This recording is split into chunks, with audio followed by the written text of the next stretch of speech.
Hello mages, today we are going to be talking out some really cool budget cards that are coming from the new up and coming set, the Lost Caverns of Ixalan. Very exciting set, seems to have some really good cards and so many good cards in common and uncommon that I found for us budget players to play with, which is why it's not a top 10. It's a top 13 today because I just couldn't cut 3 of them. So without further ado, we're going to go and take a look at these cards and, reasons for me choosing them. What we do when we're looking for budget cards, we're looking for value. We're looking for cards that maybe we can build around, certain, fit into certain archetypes and stuff like that. But these cards to me are the best of the bunch. But any that you think I've missed, make sure you put down below in the comments and we can have a little chat about and, just talk about the cards that you like from the set. Even if they're rares as well, just tell me cards that you think will be really good. So without further ado, let's get on to looking at today's cards.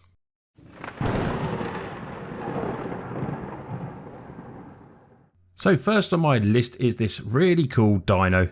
Dinos are back. They're going to be really fun to play with. This uncommon dinosaur is called Scytheclaw Raptor. It's a 2 and a red dinosaur. It's for 4/3. Great stats for a 3-mana creature to start off with. And whenever a player casts a spell, if it's not their turn, the Raptor deals 4 damage to them. Control decks are gonna hate this card without a doubt. So even if they do, try and counter a spell or do something, if this is on the field and they can't remove it straight away, 4 damage to the dome. Absolutely brilliant. And I can see this fitting in red decks, definitely in some Gruul decks as well. Just really cool aggro decks. And for 3 mana, you're getting a really sweet 4/3. Next up on the list is Confounding Riddle, 3 mana. Mia Blue Mage. Now, this card reminds me of a card that we used to see play, which was, I think it was called Supreme Will. Very, very similar. This has, look at the top 4 cards of your library, put one of them into your hand and the rest in your graveyard, where I think the previous card was into the bottom of your library. So this will feed into graveyard strategies or anything like that. And you can also choose the other spell, which is counter target spell unless its controller pays 4. So, probably a very good counter spell as well. And having that option, I feel like for budget players, if you're, playing any dimmer decks or, any type of control decks, this is going to be one of our go-to counter spells. We then have a Deep Cavern Bat, 2 mana bat, 1/1. Now, this is really cool because it gives flying and lifelink, so it has evasion. But when this enters the battlefield, you get to look at target oppo's hand and you may exile a non-land card from it till this leaves the battlefield. So they're going to have to use removal on this to get rid of it. And it's a great, little evasion creature that we might be able to tap in and get some, get a little bit of life gain as well. But looking at what your opponent's playing is very good, and this can come down turn 2 as well. And yet again, we've had a card very similar to this as well, and it always did see play. So Deep Cavern Bat for me is going to be great in certain different types of strategies. We then go to Helping Hand. 1 mana sorcery, return target creature card with mana 3 or less back from the graveyard to the battlefield tapped. Very good. Mono white has some really powerful creatures under 3 mana or less that you could see in the aggro deck. Even just a couple of these are going to come in. Maybe bringing back an Adeline. Adeline is very hard, very strong, powerful creature. And this bringing it back for 1 mana. And you'd have to deal with it all again when it's making those tokens and just getting bigger as it does in that go-wise strategy. But I do feel Helping Hand, we might see a bit of constructed play, even as a couple of in those sort of decks. We don't have Sad Robot, but we have Scampering Surveyor. It's a 3/2 for 4, so we get an extra bit of power, but we don't get the draw a card, which like Sad Robot does. But this, for budget players, is still going to be very good. Ends a battlefield, search your library for a basic land card or cave card, and you get to put that battlefield onto the battlefield tapped, then you shuffle. So 4 mana ramp in colours, so a lot of decks can play this if they're playing multiple colours. Still a nice card. I mean, obviously we would love, the die effect when you would draw a card and take away that extra bit of power, but still, we're not getting Simon Silgram, we are getting Scampering Surveyor, and still for me, this is a really cool budget card. Then we go for the Frog. This is a 2 mana, add 1 mana of any colour. Also can be just blocking and killing creatures for days. So anything big coming at you, if they're going to be attacking in, be a bit wary, because if you've got the 2 mana open, you can give yours Death Touch, and then it becomes this poison frog that just kills our opponent's creatures. Now, a lot of people attacking as well will forget that this frog will have reach, so flyers might come in and opponents might just forget about that, but it's still, attack for any 1 mana colour mana dork for 2 mana, and, with the other stats as well, this is a really, really good budget card for me. We then go Glimpse the Core. Now, we haven't had many like rampant growth effects in Standard for a very long time, and then although this just searches for a basic forest card, it's still a 2-mana ramp spell. Choose one, search your library for a basic forest card, put that card onto the battlefield tapped, then we get to shuffle, which is super strong, and we've seen in different types of strategy. Even the domain ramp might play this. I mean, even though it does just get a basic forest, it's still going to get, you know, a little bit of ramp. Return target cave card from your graveyard to the battlefield tapped.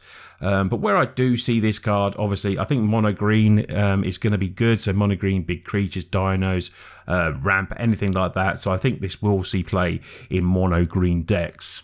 We then go for Bitter Triumph. Good removal for us budget players. Additional cost to cast a spell, discard a card or pay a 3 life though, so there is a stipulation. But it's an uncommon for 2 mana. You get to destroy target creature or planeswalker. So for me, that is pretty strong. If you're going doing the graveyard effects, discarding the card is still going to be good in kind of Orzhov life gain decks. Paying the 3 lives probably not going to matter. Then you've got a 2 mana instant speed, destroy target creature or planeswalker. So for me, Bitter Triumph is good removal. Going to see play maybe in certain R-type decks because the 3 life might add up. But if you can just discard like a card, maybe it's just land or anything like that, Bitter Triumph, you know, does become a very strong card. Then we go to Nick Kanzil, Current Conductor.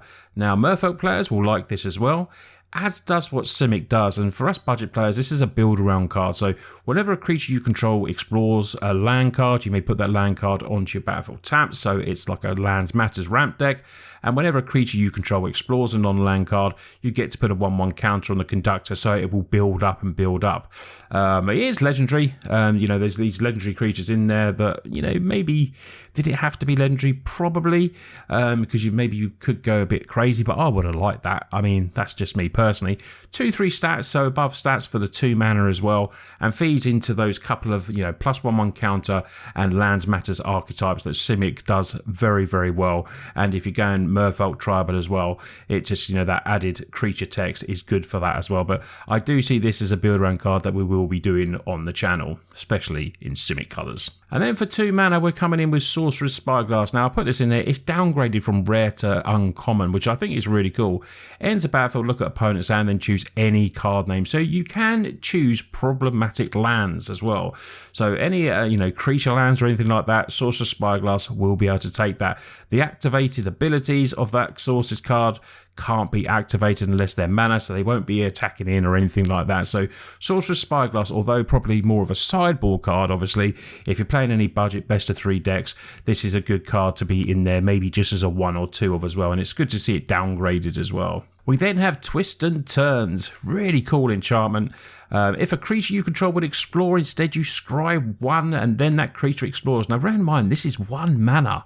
When Twist and Turns ends battlefield, target creature you control explores. Whenever a land enters battlefield under your control, you control 7 or lands, you have to transform it. Now, a shame it has to transform. It does transform into something not too shabby. Mycoid Maze, add the green mana or pay 4. Look at the top 4 cards of your library, reveal a creature card from one and put the card in your hand, put the rest in the bottom of your library. But I really do love the first side of this. Twisted Turns for 1 mana. Exploring, scrying, I just love those. And I say again, it's just 1 mana. So for budget players, I can see this definitely going in Explore decks. It's just a really, really cool card and probably one of the best uncommons from the set. Talking of really good uncommons, Spelunking, 3 mana enchantment. When it ends the battlefield, draw a card. You may put a land card from your hand on the battlefield. If you put a cave on there, you get 4 life as well. Lands you control entered the battlefield untapped. So for budget lands, playing in green, this is brilliant because normally what slows us down is having tapped lands. But this is really cool, can get in there. Obviously, it doesn't happen turn 1, turn 2 where you want this, but if you can get this in, turn 3 on the curve, and then your lands are, coming in, you can pay your curve 4 mana if you're playing a lot of tap lands, 2 color decks. This just Spelunking will really, really help the decks out. I think it's one of the most expensive uncommons, if not the most expensive uncommon in the set. I will check that up and flash up a price from Cardmarket. But this card, I just think is going to see a lot of play, especially in Commander as well. But we're talking about Standard, and I think this is a really, really sweet card. So we go to my last card now, and it's a Perfect build around card for us budget players. Akawali, the Seething Tower, the Golgari 3-drop. We probably will see, you know, proper constructed play as well. It's a 3/3 for 3 fungus, legendary, which is a bit of a shame. It'd be nice to put stacks of these on the battlefield. As long as there are 4 or more permanent cards in your graveyard, it gets +2/2 and trample, so you're going to be getting a 5/5 trampler for the 3 mana, as long as you descend 4. And then it has descend 8 as well, where if there's 8 or more permanent cards in your graveyard, it gets an additional +2/2. So it's going to be a 7/7 trampler, and then can't be blocked by more than 1 creature. This just seems brilliant. You know, if we can build some kind of Golgari control or anything like that in budget, this is going to be one of our game-winning creatures, hopefully, potentially. I just love the art on this. I love everything about this card. So I hope you're staying here till the end to see this. Let me know you are, and let me know what you think of this card. I just think it's brilliant. It's going to be seen in Commander, but you know, standard, I will be giving this fungus a try and building some kind of, you know, control deck. Maybe using the Cavern Bat as well. There's so many cool cards that we can use from this new set, and a lot of them are common and uncommon. And don't worry, budget players, you know, save your rares till you see which rares you want to cover. If you've got multiples of common and uncommon cards, here is 13 that I think will be really good and can see play in multiple different types of decks, and I'll be crafting them and putting some decks together for you all very, very soon. Here's the best cards. Like I said, put the ones that you fancy in the comments below. I'd love to see them. Just want to put a shout out to my sponsors, Cardmarket. If you want to get any of these cards in paper form, please check out Cardmarket in the link below. And a big shout out to my patrons. That's a great way to support me. And if you love all the budget content that I do, you can go and become a Total MTG Patreon, and that really does help out.